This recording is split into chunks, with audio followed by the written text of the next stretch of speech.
Play করেছি। ওই চরিত্রটা একেবারেই শুদ্ধ ভাষায় কথা বলে না। তার মধ্যে একটা টোন আছে, একটা ডায়ালেক্ট আছে। আমাদের যে এলাকাটা নিয়ে আমাদের গল্পটা, মিরপুরের একটা ডায়ালেক্ট বা ঢাকাইয়া একটা টোন তার মধ্যে কাজ করে। সো এটা একটা ইন্টারেস্টিং একটা ফ্যাক্টর ছিল। এবং কাটপিসটা আমি আসলে কেন আমার ঝুড়িতে নিয়েছি, কাটপিসটা আমার ঝুড়িতে নেওয়ার পিছনে এটা না সব কিছু মিলেই যে জুটের গল্প, জুটপট্টি নিয়ে কিন্তু কোনো গল্প আমাদের এখানে এখনো পর্যন্ত আমরা দেখিনি। এই ধরনের মাফিয়া ক্রাইম, হ্যাঁ আমরা মাফিয়া বা মার কাট কাট ব্রুটাল গল্প আমরা দেখেছি, কিন্তু এই ব্রুটালিটির মধ্যে এক ধরনের একটা এই টপিকের উপরে একটা গল্প যেটা কিন্তু খুবই রেলেভেন্ট আমাদের এখানে।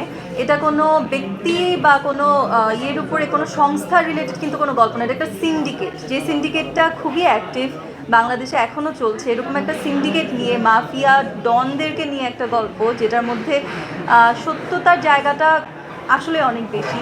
কারণ আমাদের যে গল্পটা যে জায়গা থেকে আসলে লেখা হয়েছে, যেসব ঘটনাগুলোকে মিলিয়ে গল্পটা লেখা হয়েছে, these are all real stories. এবং এটার একটা আলাদা চার্ম আছে। So why not.